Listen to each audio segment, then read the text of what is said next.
Welcome, everybody. It's a pleasure to see you and have you here. We're glad that the rain mostly held off, and we're grateful for that. For those of you who don't know me, my name is Elaine Didier, and it's my privilege to serve as the director of both the library here in Ann Arbor and the museum in Grand Rapids. Tonight's program is brought to you with the support of the National Archives, which is our parent organization, and also the Ford Presidential Foundation, which helps make possible public programs like this one. Now, as for tonight's audience, I have to say we had a good crowd at the museum last night, and we thought we'd have an even better and bigger crowd here in Ann Arbor, and you have exceeded expectations, so congratulations for that. It's a real pleasure for us to have David Priess back with us again. As some of you might recall, he was here in 2016 and delighted large audiences as well. In that case, he was talking about his earlier book, The President's Book of Secrets, The Untold Story of Intelligence Briefings to America's President. That was the first detailed account of the role of the President's Daily Brief, or PDB, as we in the trade talk about it. And that's very important in terms of decision-making about national security. So he's an insider with a great background for that, which I'll mention in a moment. Tonight, of course, he's talking about his new book, How to Get Rid of a President, History's Guide to Removing Unpopular, Unable, or Unfit Chief Executives. And I'd say that he and his publisher have a real knack for picking catchy titles and timing them rather. And because I know many of you here in Ann Arbor, I know that's why some of you are here, which is exactly why we planned it.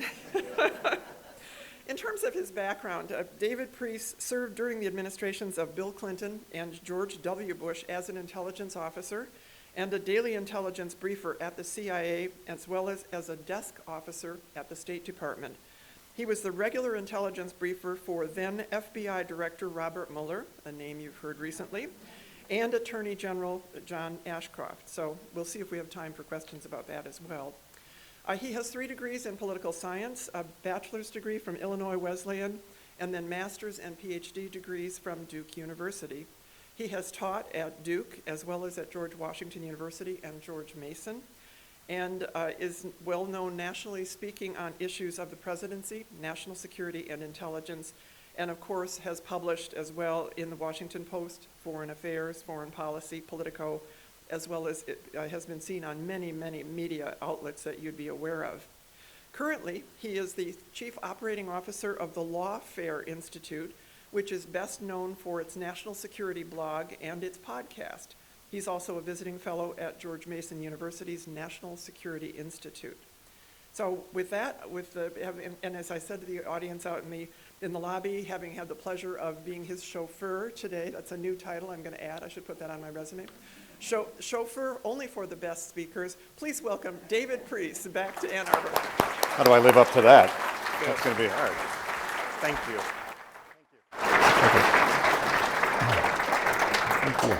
Thank you, Elaine. Good evening. Good evening. Can you all hear me? Yes. Okay. With these, I'm able to project enough that I can move around the room and make you uncomfortable by getting close to you as I tell stories. Elaine mentioned my first book, The President's Book of Secrets, the story of how presidents, at least in the modern era, have received daily intelligence briefings, how they've read the document, how they've been briefed on it, how they've responded to it.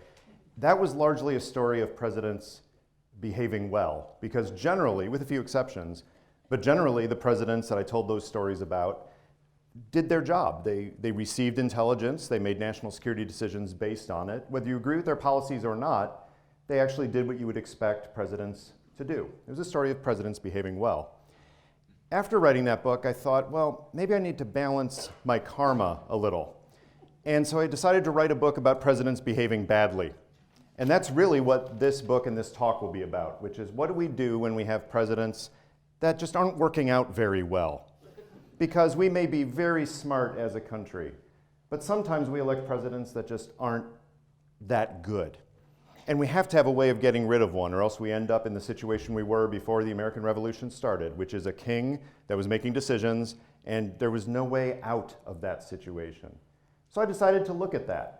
Because if you think about it, we've had now 44 men, so far all men, in the presidency, 45 presidencies, but Grover Cleveland gets counted twice because he left and came back, and That's about all I'll say about Grover Cleveland. But we've had 44 men who have been in the White House as president, and 43 of them have left. All of them have been removed except this one, by one means or another. Sometimes it's because their term limit runs out. We now only allow presidents to serve 2 full terms. Sometimes it's because they decide not to run again. They remove themselves. What I wanted to look at is all the other methods, which can get pretty dark. We're going to go down into some difficult stories here tonight. But one way or another, presidents leave office. I tend to think we do better as a country. I tend to think we do better as citizens when we're better informed about our own history, so we can avoid making the same mistakes that we've collectively made before, and maybe, just maybe, make better decisions based on what we know about what has worked and what hasn't worked before. That's the theme of this talk, is learning from our history. Whether you are a fan of any particular president and want to help keep that person in office, or whether you are opposed to a particular president and want to know how can you get rid of this guy. Either way, the history will help inform us moving forward. I think I'll start with where I actually finish the book, which is the most practical way to remove a president, the easiest way, the way that the founders of our country envisioned. We vote him out. They're president, we give him 4 years, and then we say, you're fired, and we pick somebody else. And it wasn't necessarily going to be this way. At the Constitutional Convention, they debated, what do we do with our chief executive? Eventually, they decided they would have one. That wasn't certain. They were thinking about having a council at one point. Can you imagine that? You think decision-making's hard now? But they decided on one person, and then they said, well, okay, so let's decide who that person will be, and then we'll leave him in for a long time. Well, how long? We're going to create a problem here. Okay, maybe not. Maybe they serve as long as they want to, but Congress can decide when to remove them. And quickly they decided that's not a good idea, because then the president will simply serve at the whim of Congress. It will be a tool of the legislative branch. Eventually they decided on a term of 4 years. They talked about 7 or 10, or I think somebody even mentioned 12, but they decided on 4 years, which I think is about right. It's long enough that a president can get his or her legs under him to do the job that needs to be done, but not so long that they can do irreparable harm to the country. At least that's what they were thinking. That's what they were thinking. So they decided we'll have an election every 4 years, and you can vote the bum out if you don't like him. Okay, and it has happened. It's happened a lot in our history. I think 11 times we've had an incumbent president who has been on the ballot for the general election again, and people said, no thanks, we can do better.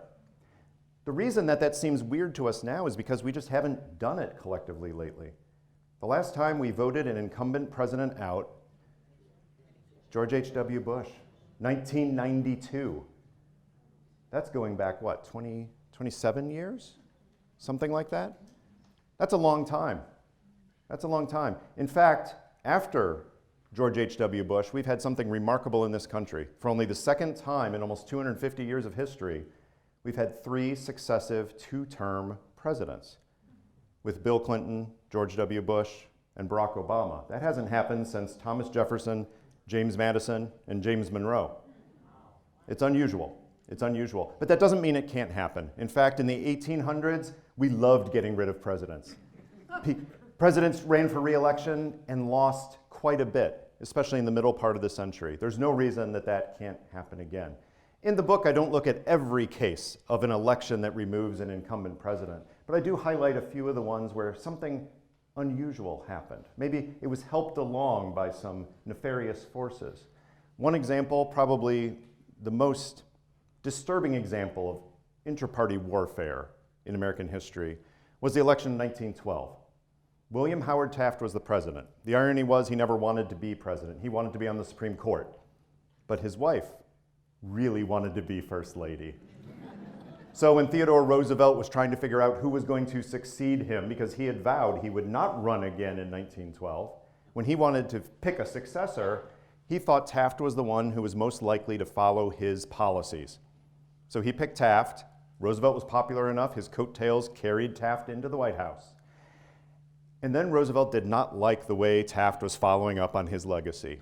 So he violated his pledge. He came back from spending a year going on safari in Africa, because that's the kind of thing Teddy Roosevelt did. He comes back and he runs against William Howard Taft, his own hand-picked successor, the man he had encouraged to run for president when he didn't want to. Now he was trying to take him out of office.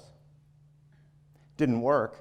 I mean, he took Taft down, but Roosevelt and Taft split the Republican vote. Woodrow Wilson became president with something like 40% of the popular vote. Yeah, not the way the elections normally go, but one of those cases where a president was removed, in this case, not by Woodrow Wilson. Taft would have beaten Wilson if it were one-on-one. He got removed by his own mentor, who just couldn't stand that his successor wasn't doing exactly what he wanted him to do. Let's say you don't want to wait until the general election. There's another way of removing a president. One of the methods I looked at is being rejected by your own party. And that sounds weird to us, because that certainly isn't happening now. You don't even see presidents challenged in a primary most of the time when they run for a second term. We are seeing that this time. At least one Republican is running against the incumbent president. Bill Weld has announced his candidacy. I suspect there will be others, but I'm not sure of that. But that is an aberration. Most of the time in modern history, we have not seen incumbent presidents challenged.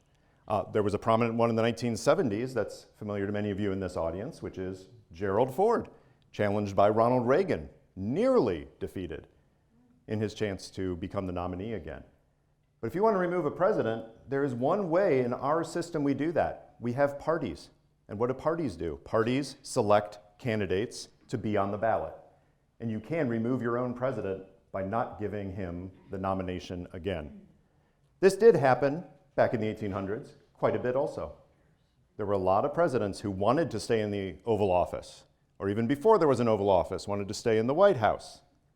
And the parties said, yeah, we don't know who we're going to pick, but it's not going to be you, because we're better off with anybody else but you. There was one case in particular, a guy I didn't know much about. I'd heard his name before. His name was John Tyler. Very simple name, sounds nice, but I didn't know much about his history until I researched this book, and I found out why he's considered one of our worst presidents. He came into office on a tragedy. His predecessor, William Henry Harrison, died early in his presidency, and John Tyler becomes president. In theory, he was of the same party as William Henry Harrison, the Whig Party back then, but he didn't subscribe to all the same philosophies as most Whigs did. Therefore, he started doing things that angered his own party. The biggest example, and this was a huge issue back then, whether there should be a national bank of the United States. Tyler didn't like the bank bill that came to him from Congress, so he vetoed it. And back then, vetoes weren't done for policy reasons, believe it or not. They were only done when presidents thought something was unconstitutional. But he vetoed a bill, which was drama. So the Congress sat down and said, okay, let's reset. Why do you have a problem with this bill, Mr. President? And he announced why he had problems with it. And they incorporated changes into the bill to meet his concerns. And then they sent it back up Pennsylvania Avenue. And he vetoed it again. That made them angry.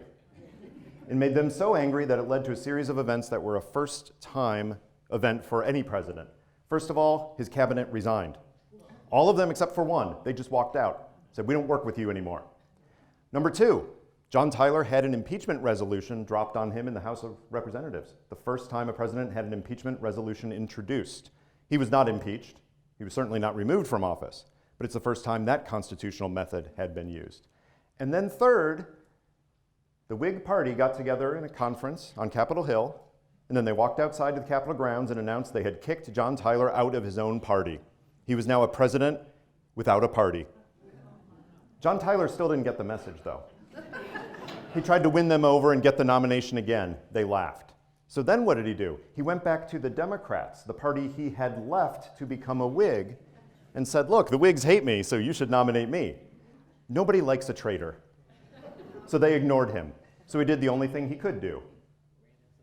Yeah, he had a convention for himself in Baltimore where he nominated himself and was going to run. And he found nobody supported him, and eventually he dropped out. The story gets worse, believe it or not. He did not give up on doing bad things and making unfortunate choices. He decided a few years later, when there was this civil war going on, to actually support the Confederacy instead of the country he had once led as president. And he was elected to the Confederate House of Representatives. He died before he could take his seat. But that's probably why he remains the only US president whose death was never officially recognized by the US government. People ignored him in death the same way many of them did while he was president. Okay, if you have a president who's so bad to you that you don't want to wait till the general election, you don't even want to wait until the party nominating convention to decide whether he should stay on the ballot, what else can you do? Well, there's another method I looked at. It's not technically a removal of the president, but it's more of a removal in place. You can undermine the president so much that the powers of the presidency themselves are reduced, that you're a president in name only, perhaps. Now, part of this is just good politics. This happens all the time. People try to box in the president, not let the president's agenda get across. But if you take it to an extreme, you're essentially undermining the president. This can be done by political opponents, but it also can be done by the president's own people. Let me give you an example of each. Being undermined by opponents. The archetypical case is Andrew Johnson. I said John Tyler was one of our worst presidents. The reason I can't say he was the worst is because we had Andrew Johnson. He succeeded Abraham Lincoln, who also died in office. But Andrew Johnson had been brought into the wartime National Union ticket to bring the country together during the Civil War, because he was a Democrat, but he was a pro-union Democrat, one of the few who still supported the federal government. So Lincoln brought him in as a vice president on this National Union ticket. Kumbaya. Everyone gets together and is happy. Not so much, because Lincoln dies, the Civil War ends, and Andrew Johnson starts essentially undermining all the gains that had been made in the South. He starts going against the policies that Lincoln probably would have supported, and more importantly for his political future, he starts going against the will of the Congress, which has a vast Republican majority and is trying to pass all kinds of civil rights legislation and other things to build something out of the ashes of the Civil War. Andrew Johnson just can't go along with that. So he gets in clash after clash with Congress. At one point, Congress starts passing bills saying the president, the commander-in-chief, can't even issue edicts to the troops that are still occupying the South. Orders have to go through the general of the US Army, Ulysses S. Grant, who they thought was on the right side of history. Okay, they tried that, they did it, they passed it. Johnson, of course, vetoes laws like this, and Congress immediately overrides his vetoes. He had more vetoes overridden than anyone else. One of the bills that they passed was called the Tenure of Office Act. This was an act that said the president cannot even get rid of some cabinet members without the Senate approving it. Can you imagine that now? The president can't fire a cabinet member on Twitter or anywhere else without getting the approval of the US Senate. Unthinkable. Well, they passed this law, which, by the way, was later ruled unconstitutional, but it was a law at the time because they knew Andrew Johnson could not hold back. And he didn't. He ended up firing somebody anyway, and that gave them the excuse to impeach Andrew Johnson. He became our first impeached president. Now, an impeachment is like an indictment. It's basically saying you have committed one of these crimes or misdemeanors. They said he had abused power. They said he had obstructed justice, all these things. But they did not remove him from office. He survived the vote in the Senate by one vote, so he remained in office. But he was chastised. He took the impeachment as a rebuke, and in order not to be convicted and removed, he did make some bargains where he agreed that he would stop doing his most nefarious deeds. I'm not going to say Andrew Johnson became a good president. He still was pretty bad, but he was not quite as bad after that process because his opponents had boxed him in. They had limited his powers, and they had gotten him to restrain some of his worst impulses. That's one way of effectively removing a president, is boxing them in that tightly. But it's not just political opponents who do it. I was surprised in the research that I found how many of the president's own men undermined the president. The main case is one some of you are familiar with, which is Richard Nixon. Richard Nixon, very strong president, a man very well prepared for the presidency as a senator, as an 8-year vice president, but yet he let a lot of his advisors violate his orders, not do what he said that they should do. His chief of staff, Haldeman, was probably the worst at this. He would take order after order, and if he thought it sounded ridiculous, he would just ignore it. He wouldn't pass it on to the cabinet official who was supposed to execute it. In his memoirs, Haldeman wrote, "I did this because Nixon and I had an understanding. He knew that he would tend to spout off and say things, and I knew he didn't really mean it, so I'd give him some time to cool down, and then later on we'd always make sure." Well, the record shows he didn't always go back to make sure. Sometimes he just did it, and Nixon just wouldn't follow up, and it just wouldn't get done. In some cases it was petty. In some cases it was things like Nixon saying to the White House staff, "You can no longer eat breakfast at congressional breakfasts." And the staff, they kept eating breakfast. They just ignored it. It's not like Nixon was showing up to those meetings anyway. Sometimes it was more serious, like when Richard Nixon says in a meeting, "Let's bomb Damascus right now, the capital of Syria," when we weren't at war with Syria. No, that did not get done either.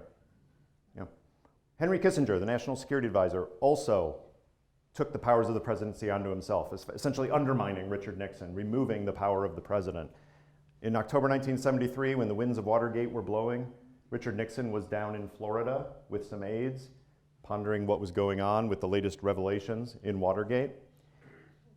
And there was a war going on in the Middle East. And Henry Kissinger got a message from the Soviet premier, basically escalating the war, making some serious decisions on the American side necessary.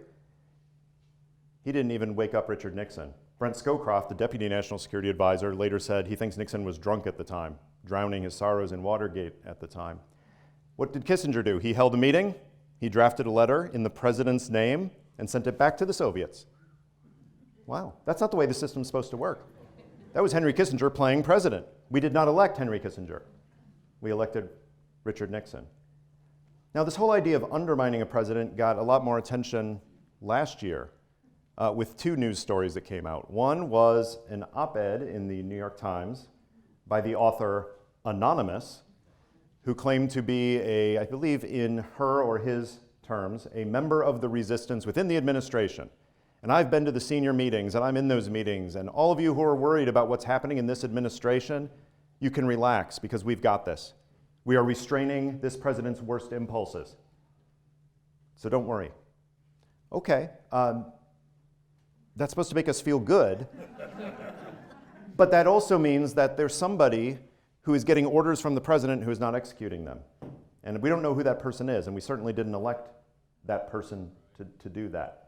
And then right around the same time, Bob Woodward published his book called Fear, in which he described cases like the president deciding he wants to abrogate a free trade agreement with South Korea, and he gets the paperwork to sign it on his desk. And his economic advisor comes in, and when the president's not looking, steals it off of his desk so he can't sign it, hoping he'll forget about it, which apparently he did. So, again, whether you agree with the policy or not, is it the role of an advisor to undermine the president and do that?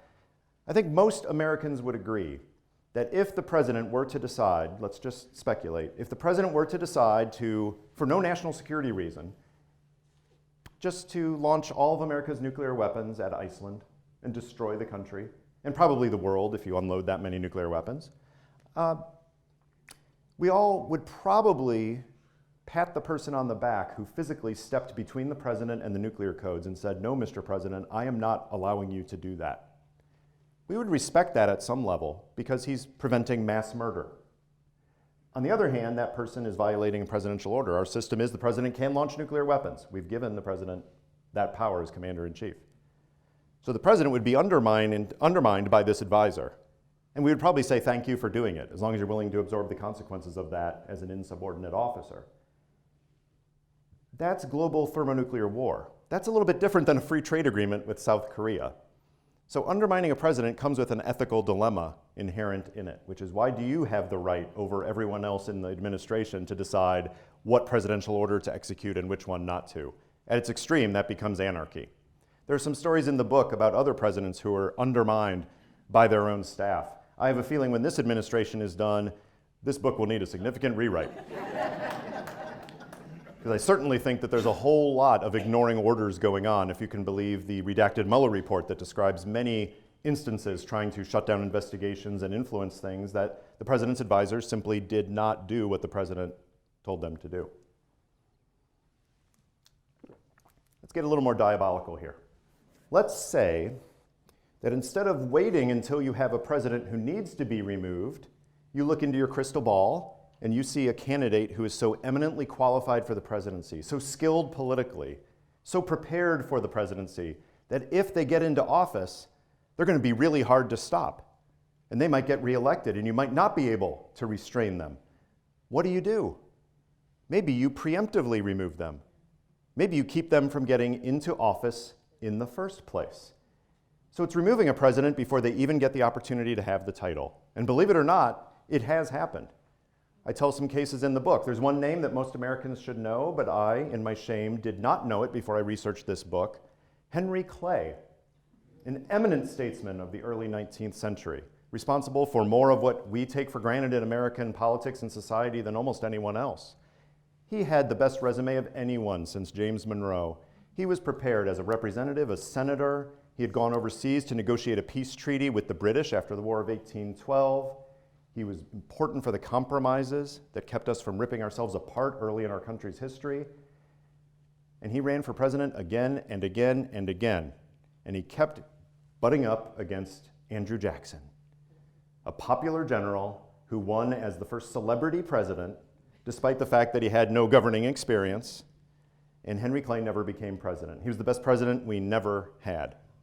Some might say in 2016, a similar thing happened, where there was somebody who looked like they had a resume for the presidency, someone who looked like they were going to come in and have governing philosophy, and with a little bit of help perhaps from the Russians, that person was preemptively removed from the presidency. Time will tell. I said that was diabolical, but we're going to go down another step. Perhaps the most heinous way of removing a president, one that none of us should recommend, none of us should celebrate in any way, is assassination. But we must admit, as a country, it has happened. Thankfully, it happens less here than in many countries around the world. We've got that going for us, which is nice. But it has happened. We've had 4 presidents who have died from an assassin. We've had many more who came close, including Gerald Ford himself, who survived 2 assassination attempts within weeks of each other in California during his short presidency. It may be tempting for someone to think, this president, whoever it is, at any point in history, this president is so bad that anyone would be better, and we need to take him out of office that way. But think about what that means. That means one person out of 300+ million Americans now is deciding, I have the right, more than all of you, who should be there. Not only who should be president, but whether this person should be alive or not. That's a road we can't go down. And thankfully, in our history, America has never celebrated the assassins of presidents. Even political opponents have found that to be heinous. Let's hope it stays that way. But you might want the president to die in office without helping him along. And that actually becomes a different strategy. You hope the president dies of natural causes. And it was the only strategy of removing a president that worked for Franklin Roosevelt. Franklin Roosevelt, back before we had term limits for the president, he kept getting reelected and kept getting reelected. He was in his 4th term as president, and the Republicans could not figure out how to stop him from winning elections. They waited for him to die. And that was how he left office. Other presidents have died in office. The extreme case, the anti-Roosevelt, was William Henry Harrison. He was in office for 31 days. Yeah, he gave an inauguration speech that was the longest in history on a cold, snowy, windy day in Washington. He didn't die from cold and snow, but it probably weakened him enough that the infection that got him did more damage than it would have otherwise. And he was the oldest president elected at that point, and he died 31 days later, putting the great John Tyler into office. Yeah, but you can imagine political opponents looking at a candidate who is of a certain age and saying, you know what, maybe Providence will fall upon us, and this president will remove himself by natural causes.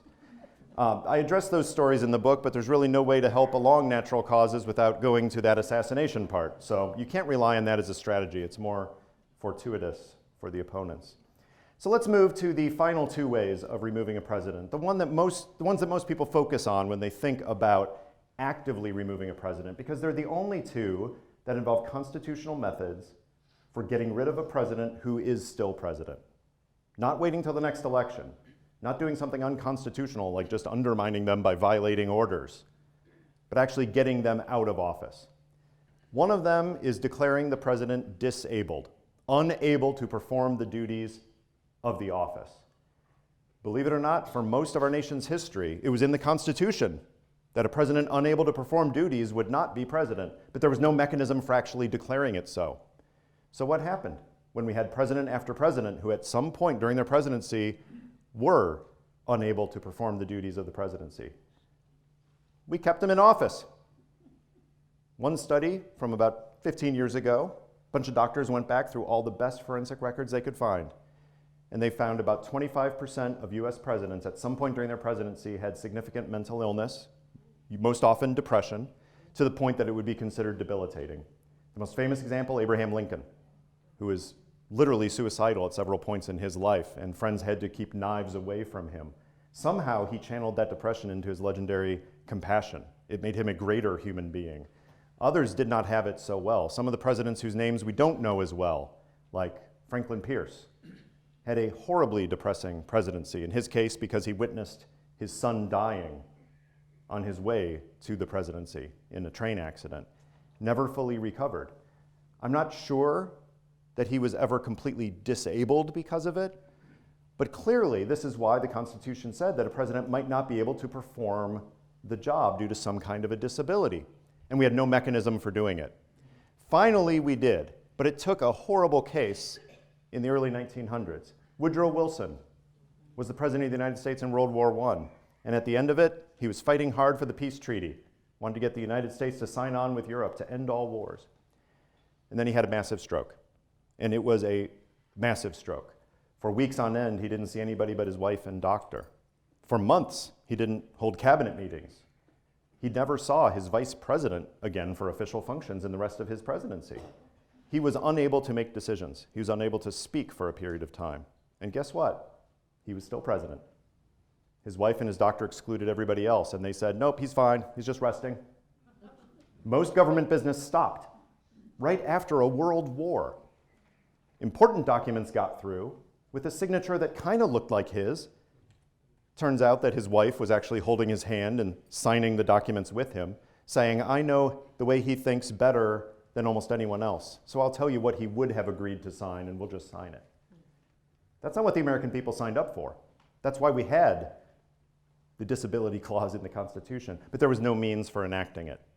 Therefore, the 25th Amendment was finally passed in 1967 as a result primarily of John F. Kennedy's assassination, because the thinking went, if Kennedy had gotten shot, but the bullet had been an inch one way or another, and he would have been disabled, he would have been in a coma, what would we have done?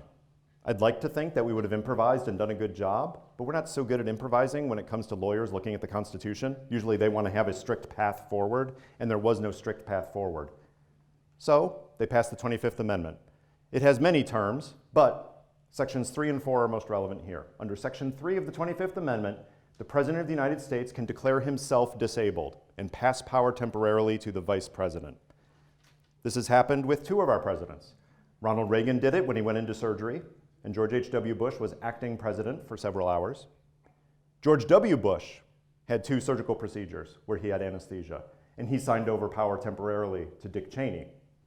Dick Cheney used one of those to do something pretty cool, where he actually got out some stationery, White House stationery, he wrote a letter to his grandkids saying, hi, I'm writing this to you while I'm acting president.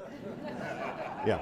Not the nefarious Dick Cheney that's portrayed in movies and things like that. This was just a guy who wanted to give his grandkids a nice memento of his time as vice president. That's section 3. But what if the president can't declare himself disabled? Or what if he won't? What if he doesn't recognize it, or he does recognize it but doesn't want to give up power? Well, the planners of the 25th Amendment thought about that.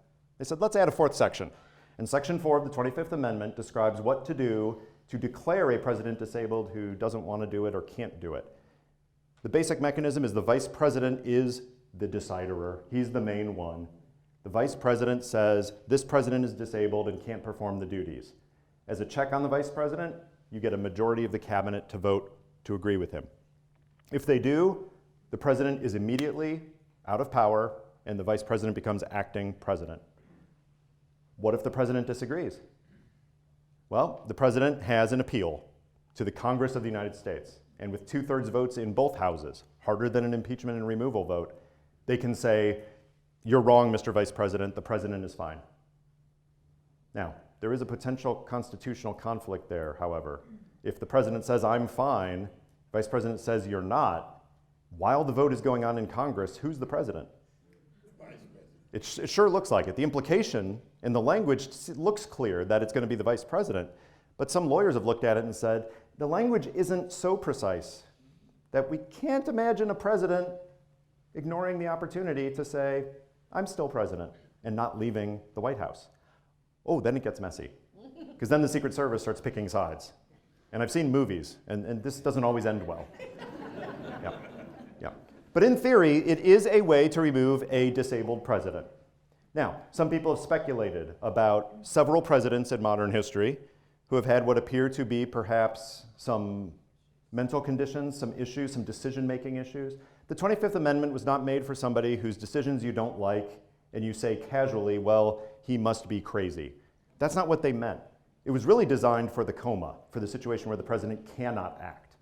But the people who were planning the amendment did talk about mental illness. They did talk about what if there is somebody who is losing control of his rational thought. That's going to be a hard one for a vice president to make a choice on. You can imagine any vice president, especially this one, looking in the eyes of the president and saying, "Mr. President, I don't think you're making clear decisions." And if the president looks him back in the eye and says, "I think I am," what vice president is going to say no and make it look like a coup? It's going to be very hard to do. I think on mental illness, it's going to take something as seriously dramatic as the president going out in public and saying, we still don't have a Secretary of Defense, right? Right.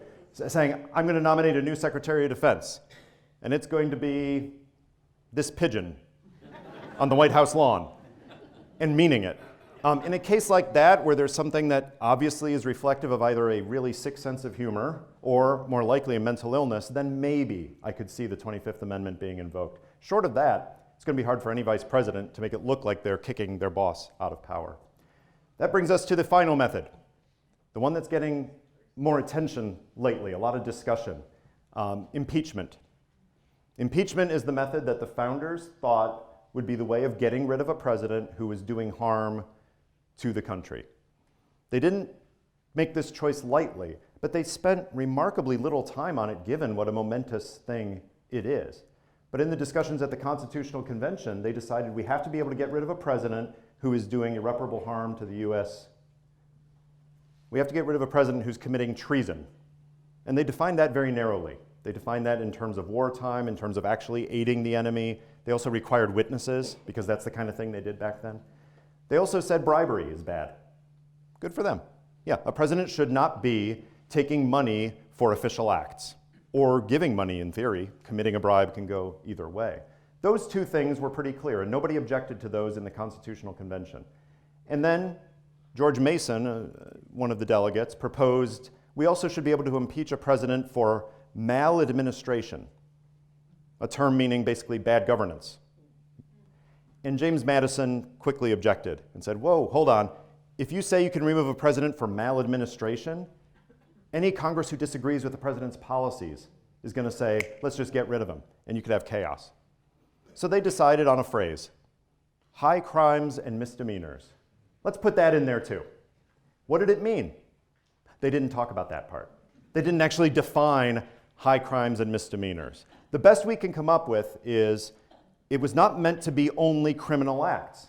That is, if you can't prove that the president committed a crime, but it's something that's criminal-ish, it might still be a high crime and misdemeanor, because they didn't just say high crimes, they said high crimes and misdemeanors. The high probably refers to matters of state.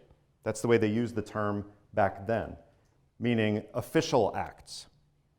And we also know that the founders and the generation following the founders had no hesitation about amending the Constitution when they got things wrong. They had, 12 or 13 amendments within a dozen years. They had impeachment trials in those first few years. If they thought they got high crimes and misdemeanors so wrong, they would have amended it. So that tells me they wanted to give some flexibility to future Congresses deciding whether or not a president was unfit for office. So where does that leave us? We have lots of methods for removing a president, but when do you use each one? Well, if you have an unpopular president, let's just posit that there's a president sometime in history who never exceeds, let's say, 45% popularity. If that were ever to happen, that by definition is an unpopular president. Do you declare him disabled? Do you impeach him?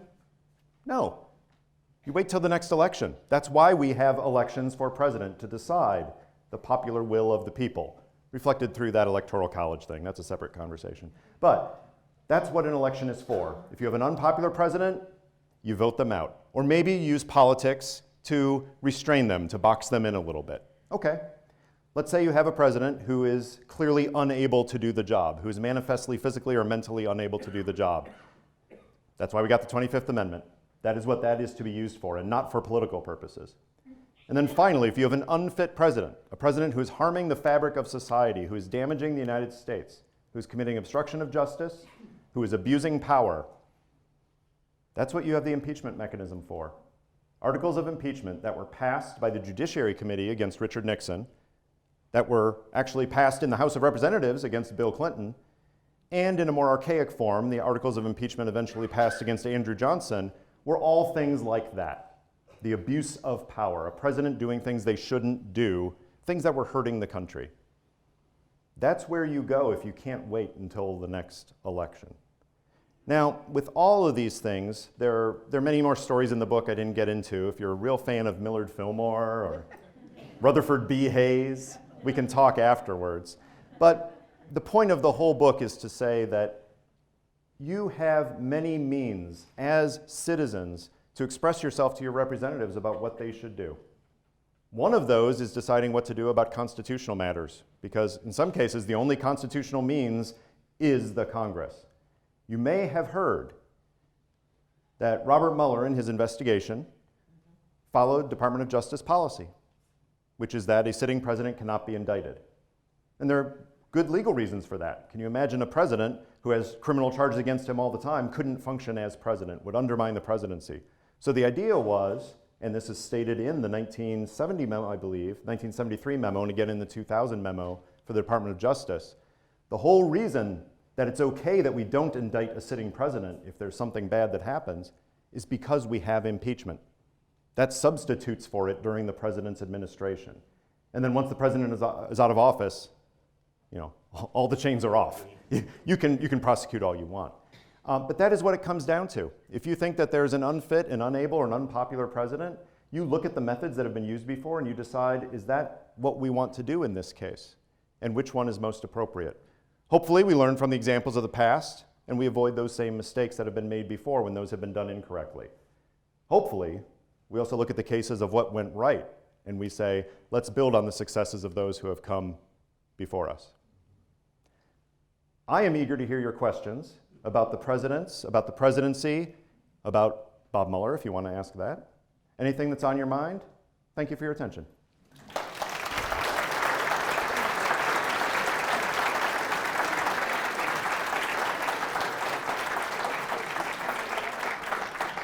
There's a microphone at the back, and I will encourage you to please ask your questions from there so it is captured for the recording. And also please phrase your questions in the form of questions, not in the forms of dissertations and statements. Yeah, thank you.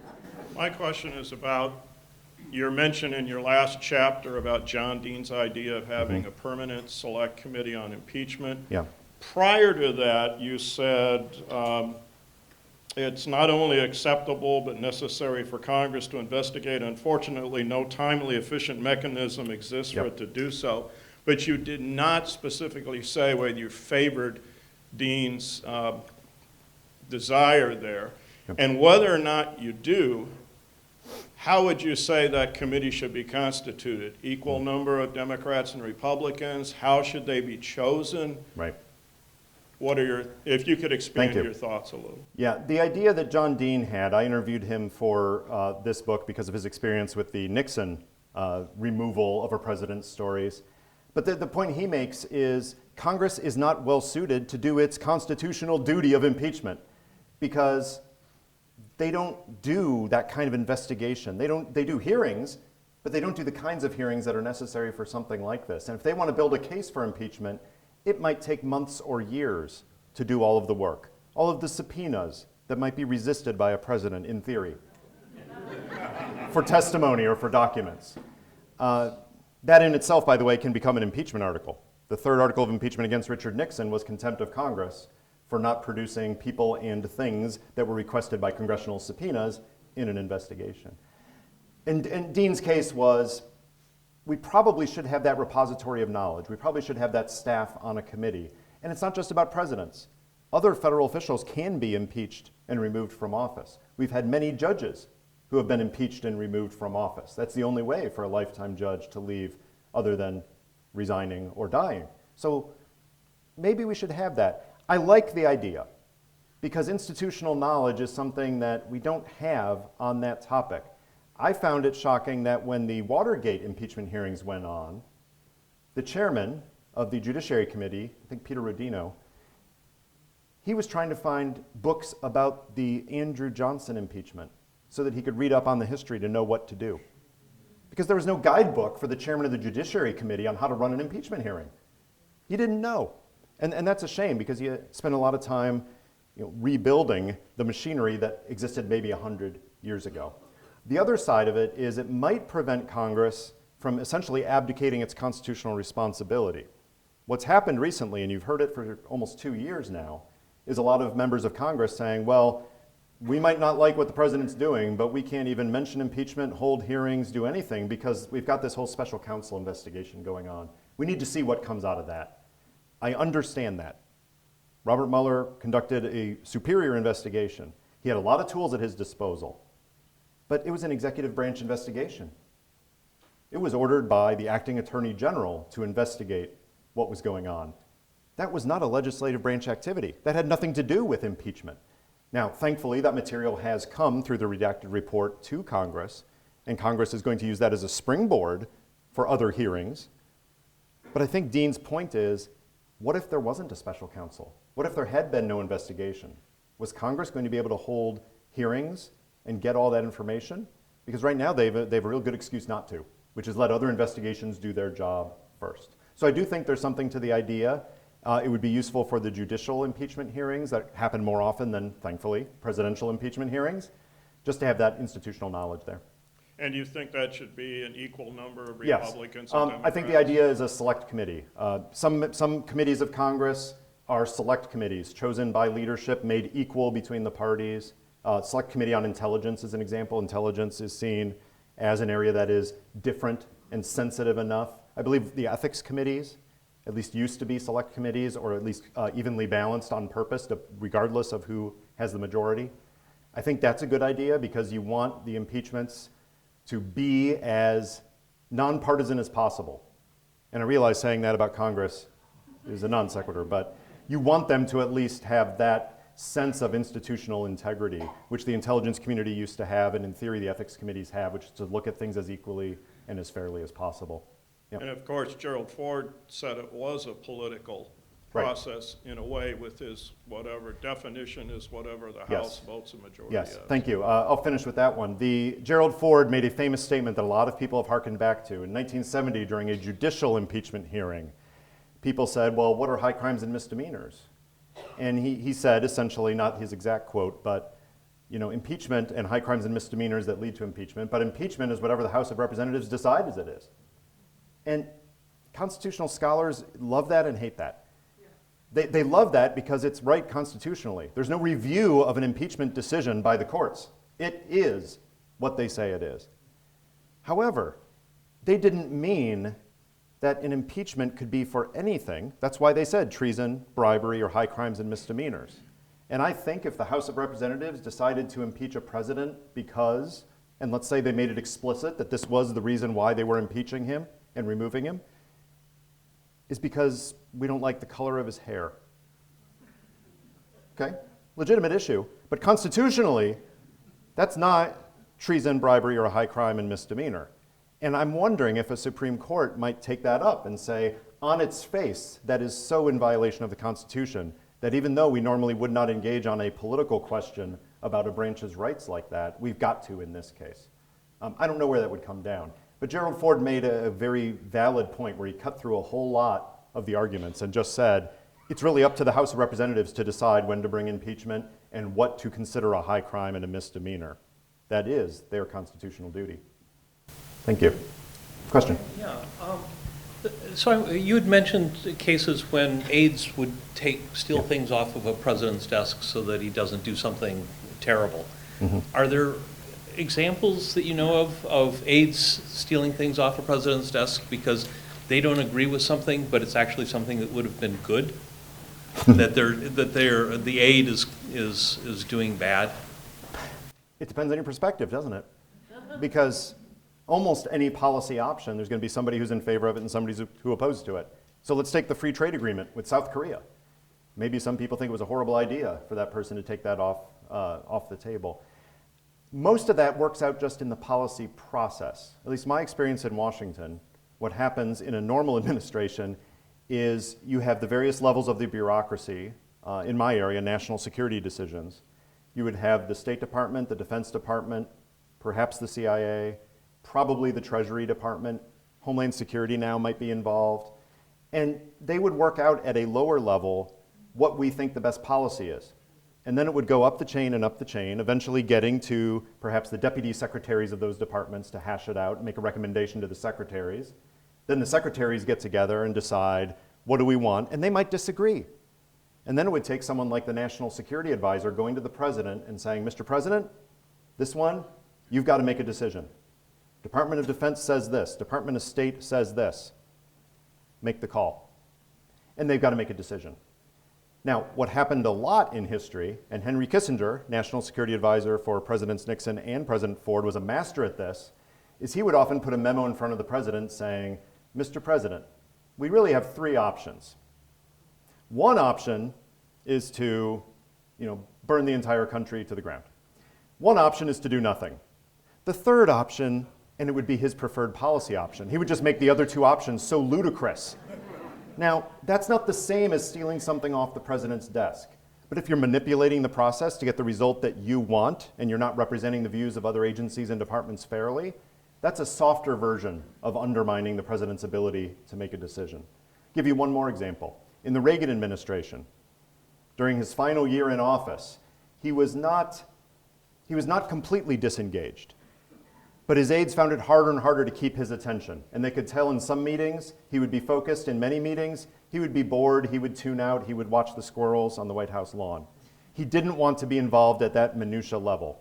So what the foreign policy decision-making team did is they got together, usually every morning in that last year. And it was Colin Powell, National Security Advisor, Frank Carlucci, Secretary of Defense, George Shultz, Secretary of State. The three of them would get together, and in the morning they would decide what their recommendation to the president would be, jointly. Even if the three of them disagreed, they would always come to a joint recommendation. One of them would give in to the others, because they realized whatever they took to the president, if they said, this is what we recommend, he would say, fine. Now, that's either really good governmental decision-making of people working out what they need to work out, or it's basically removing a choice from the president because they're not giving him the full debate and letting him decide. Again, a half step short of what you're talking about. Surely there have been times in history where people have removed a president's decision-making, and it was a policy that probably would have been better for the country, according to perhaps the predominant public opinion. I can't think of an obvious example of that being true, but surely it's happened. All right, thank you. Yeah. Yes, sir. In the upcoming election, if President Trump loses or a future president, is there anything that states when he has to leave the White House, or if he says, hey, I'm not leaving? You go dark fast. Yeah. Yeah. This is the kind of stuff that used to be reserved for fiction. Yeah, in theory, a president follows the norms and institutions of the presidency. One of those that we had assumed until 2016, at least in the past couple of decades, was releasing tax returns. that had become a norm of presidential candidates. To the extent now that we have, I think, something like 350 Democrats running for president in 2020. And they're already starting to release their tax returns now, trying to reinstate that norm for the presidency. One of the norms of the presidency, and I got to give George Washington credit for starting this, was when his time was done, he left. He probably could have been reelected until he died, because nobody wanted to get rid of the father of the country. But he just wanted to retire to Mount Vernon. So he did, and he set the example. When my time's done, I leave. And then thankfully, John Adams, in a very, very cantankerous election of 1800, he left the White House instead of trying to stay in the White House when he had been defeated in the election. And that set that institution of a president leaves office when the people say the president's gone. I would like to think that that's one of those norms that no president, no matter how unusual they are in approaching the presidency, would violate, because that goes to the very nature of the Constitution, of our founding principles. But I find myself not able to rule it out, because so many other norms have been changed recently. Some of that, honestly, has to do with the power of the people. You may remember, not long after the beginning of this administration, there were protests all over the country regarding the so-called Muslim ban. Remember that? And people were showing up at airports and protesting and marching through cities, small and large, across the country. There have been other things, perhaps policy decisions, perhaps institutions being broken, that have happened in the last 2 years that haven't seen the same level of massive marches. I suspect that if a president, even a president that I politically supported, if a president said, I'm not going to leave office after I have been voted out of office, or after I have been impeached and removed by the Senate, if they decided I'm going to stay, I would like to think that most Americans would get out and march and bring out the pitchforks and the torches and say, that's not the country that I live in. So I suspect that would bring out a mass reaction in a way that many other broken institutions and norms have not in the last 2 years. Questions? And out there in the overflow room, feel free to come in to the microphone. Yes. Okay, please go ahead. Thanks for your talk first. 2 parts. I can't help but believe that if the preceding president had done 1/1000th of the different things that the current president has done, there would have been a call for impeachment very early on. There would have been much more of an uproar. It seems that we as a nation have become very tolerant and kind of accepted so much to kind of normalize it. The second part is the current kind of argument about impeach or not to impeach, and that it's a political move and you know, in line with the points you were making. What are your thoughts about, you know, the proceeding just on the ethical basis of you know, Right. Allegations of obstruction, attempts at obstruction, whether or not it's a politically wise move, you know? Right. Right. I'll take that one second, but let me knock out the first one. It's funny that there's so many, again, we go back to norms and institutions and beliefs, and you're right, there have been many things that we've been very tolerant of in the last 2 years, things that we never thought would be shattered, but I think there's a lot of fatigue. I think there's day after day, there's something going on that a lot of people see are at least is unusual, and some people think is horrific. But it keeps coming, and it's hard to react to every single one. In a sense, that's a good thing about America, is we are resilient, and we do absorb, and we are tolerant, and we are generally forgiving. That's actually a net positive value, even if we don't like it in a particular case. One brief example of that from the book, the story of Chester Arthur, another president that you might know the name, but not know why you know the name. James Garfield was assassinated, and his assassin, while shooting him, said, "I'm making Chester Arthur president. I'm on his side, and I'm shooting him to get him in office." Now, Chester Arthur was probably the most, well, there was Aaron Burr, but he was probably the most corrupt president or vice president ever put on a ticket. He was part of the New York political machine and was corrupt through and through. People already thought negatively about him. And then you have the assassin of a popular president saying, and I'm getting this guy into office and he's going to give me a job. What did the American people do to Chester Arthur at that point? Well, what's amazing is during the time that it took James Garfield to die, and it was a while, Chester Arthur behaved in the most amazing manner possible. He was truly horrified. He didn't want to be president. He didn't want the power, the responsibility. He was truly horrified by it. The American people saw that. By the time he actually became president, people said, let's give this guy a chance. And then during his presidency, he actually championed civil service reform, the one thing he had violated his entire career by giving out party favors and all of this. So by the time he left the presidency, people said, you know what? This is probably the biggest turnaround story in American history. We are a forgiving people. And I wonder if there's some of that too, which is, you know what, we're going to let this slide, maybe because we don't know how to react, but also because, you know what, we're stronger than this. We're better than this. We will get through this. This is an aberration, and we shouldn't overreact and do the same thing that we're complaining against. On impeachment, no one has the power to impeach a president except the House of Representatives. There are all these other methods you can do to constrain a president or remove a president. But the only way you get rid of an unfit president is to have the House of Representatives vote to do it and then convince the Senate to vote with a 2/3 majority to remove the president from office based on those charges. As such, if there's reasonable evidence of high crimes and misdemeanors, it is an obligation of the House to investigate it. Now, right now, the House appears to be having it both ways.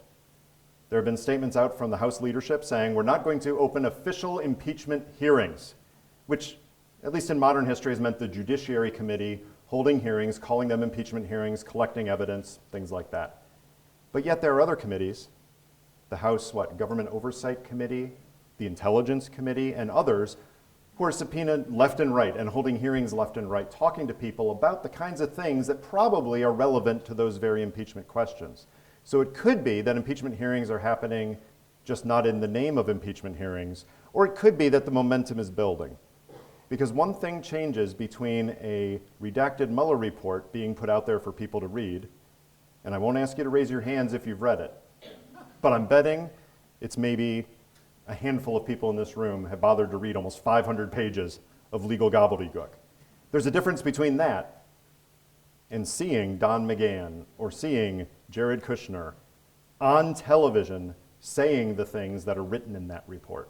That's the kind of thing that moves public opinion. That's the kind of thing that moves members of the House to say, that's what happened, and deciding that they need to move forward with a serious investigation.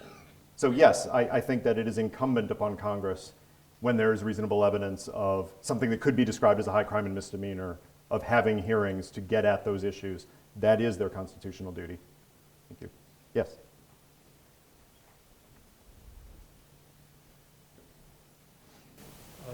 Since we're in the Ford Library, I ask you about Nixon's resigning. When I'm at the Nixon Library, they'll ask me about Ford. See what I did there? Was there any kind of an understanding that you Yeah. found between Richard Nixon and Gerald Ford? Right. Or perhaps Nixon could have been encouraged to resign with the understanding that he would be pardoned for anything that he had done while in office. Yep. I'm not a scholar of the pardon issue itself, but I've done enough research on the issues around it.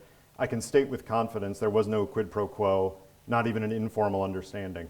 I'm not going to say there wasn't an attempt. Al Haig did some really weird stuff around that time where he was trying to go talk to Ford about, hey, if the president resigns, and thankfully Ford's advisors went back to Haig and said, nothing in that conversation affects any decision we're making. They put it on the record that that's not what happened. Was it reasonable of Nixon to assume he would get pardoned? I don't think so. There was no precedent for that. This was not something that even Gerald Ford was thinking of doing at the time. The evolution of his thought during those, 31 days or so between taking office and doing the pardon was remarkable as he realized everything in the country was revolving around that issue and nothing else that needed to get done was getting done. We would have to know exactly what was in the hearts and minds of everyone involved, and that's impossible. You see actions, but you don't see intentions. So we don't know what the actual intention was. Best reading I have of the evidence is no. There was no explicit trade for a pardon. However, we do have a different example from not long before that where there was a parallel to that, and that was Spiro Agnew. The Vice President of the United States stepped down, resigned the vice presidency, instead of essentially going to trial because the president might not be indictable while in office. Hard to make that argument for the vice president. Vice president doesn't have much to do. A lot of time on your hands to defend yourself in a court of law. So Spiro Agnew agreed to step down rather than go to jail. But that was a different case. Now, I can put in my mind that maybe Nixon, not a dumb guy, maybe he had the thought, if they were willing to do that for Agnew, what would happen with me? But there was no deal at the time like there was with Agnew. That was something that happened later, and Nixon had no expectation that it was going to happen at the time he resigned. Thank you. Yeah. Last question?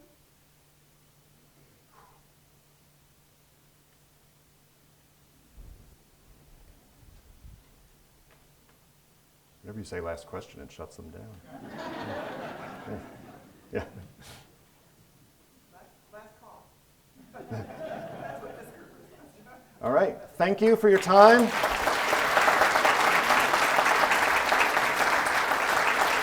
Thank you.